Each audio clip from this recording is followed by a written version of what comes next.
अस्सलाम वालेकुम स्टूडेंट्स, कैसे हैं आप लोग। आज हम बात करते हैं प्लांट टिश्यूज़ के बारे में।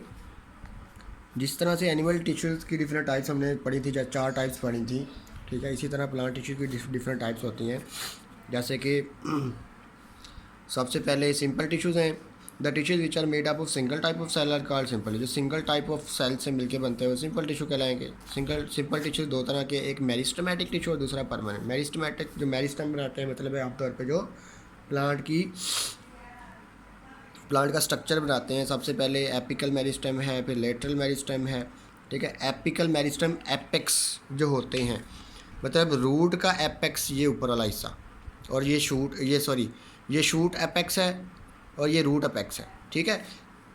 Located at the apices of root and shoot और रूट के एपाइसिस, मतलब उसके एंड पे जो सेल पाए जाते हैं वो एपिकल मेरिस्टेमेटिक सेल कहलाते हैं, ठीक है। और ये प्लांट की लेंथ बढ़ाते हैं, increase the length of plant. उसके बाद लेटरल मेरिस्टेम है, जो कि यहाँ साइडों पे, यहाँ पे इस तरफ जो सेल पाए जाते हैं वो लेटरल साइड इसको कहा जाता है, लेटरल मेरिस्टेम सेल कहलाते हैं।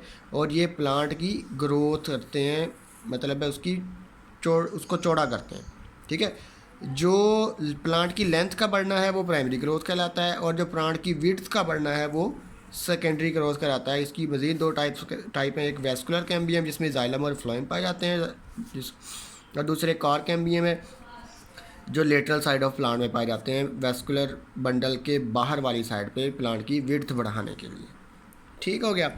उसके बाद इंटर कैलरी मेरिस्टेम है, in the form of small patches among the mature tissues. These are common in grassy, help in the regeneration of parts in help. Intercalary ये मतलब है कि vascular cambium और कोर कैम्बियम के दरमियान में पाए जाते हैं, और ये आमतौर पे ग्रासेस में पाए जाते हैं, ताकि ये जो प्लांट हर्बिसाइड वगैरह जो है, मतलब जो छोटे पौधे हैं उनके अंदर अगर कोई रिमूवल हो जाता है तो उसको दोबारा रीजनरेट, उसके पार्ट को रीजनरेट कर देते हैं।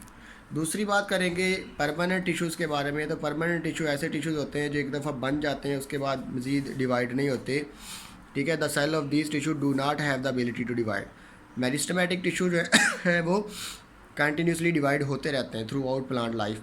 लेकिन जो परमानेंट टिश्यू होते हैं एक दफ़ा बनने के बाद, मतलब एक दफ़ा रिजनेट होने के बाद दोबारा डिवाइड नहीं होते, इनके पास एबिलिटी नहीं होती डिवाइड होने की। इसमें सबसे पहले एपिडर्मल टिश्यू। एपिडर्मल प्लांट की जो आउटर कवरिंग है एपिडर्मल, वो एक दफ़ा बन गई है तो दोबारा डिवाइड नहीं होगी, वही बनी रहेगी, उतनी ही लेयर रहेगी, ठीक है। जो बैरियर का काम करती है एनवायरनमेंट और इंटरनल प्लांट टिश्यूज़ के दरमियान में।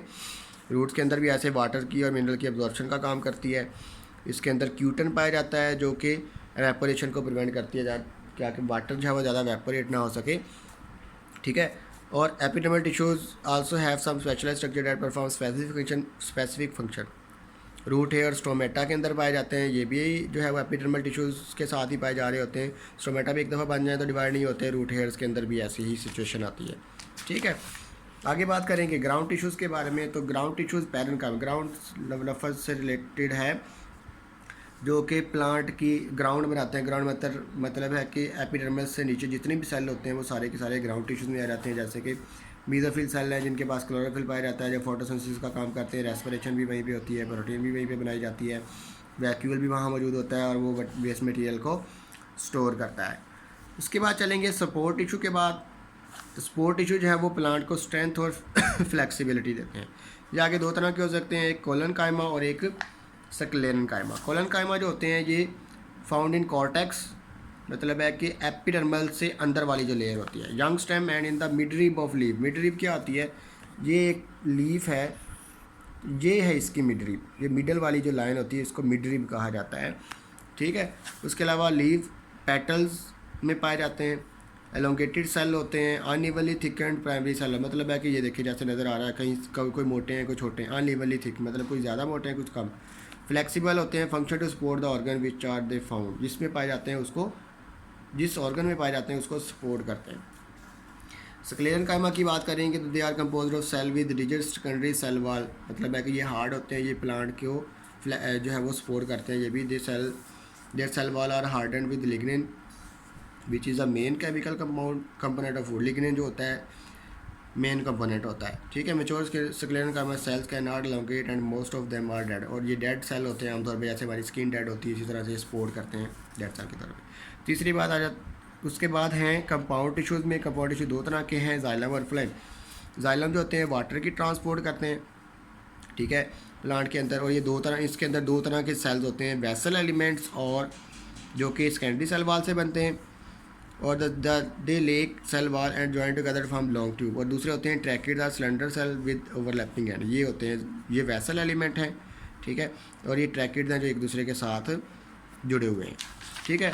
आगे बात करेंगे फ्लेम टिश्यूज़ की, तो ये responsible for conduction of dissolve organic matter, मतलब फूड मटेरियल को प्लांट बॉडी में ट्रांसपोर्ट करते हैं। इन ये दो तरह के सेल से मिलकर बने होते हैं, सीव ट्यूब सेल और कंपेनियन सेल, ये आपको नज़र आ रहे हैं। Sieve tube cell are long and their end wall have small pores, many sieve tube cells joint to form long sieve tube, companion cell make protein for sieve tube cell, ठीक है। दो तरह के एलिमेंट्स और ये इसको support करते हैं।